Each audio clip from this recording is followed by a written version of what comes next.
Where do you live? I live in a small house in the city. What does your home look like?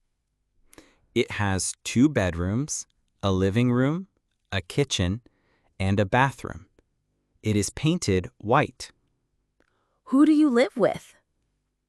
I live with my parents and my younger sister.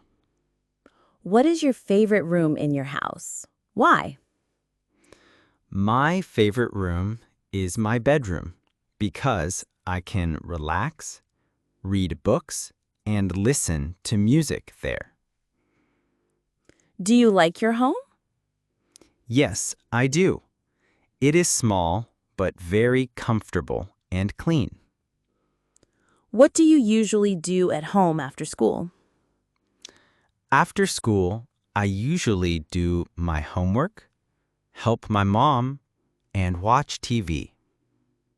Would you like to live in a different house in the future? Yes, I want to live in a bigger house with a garden. I like nature and fresh air.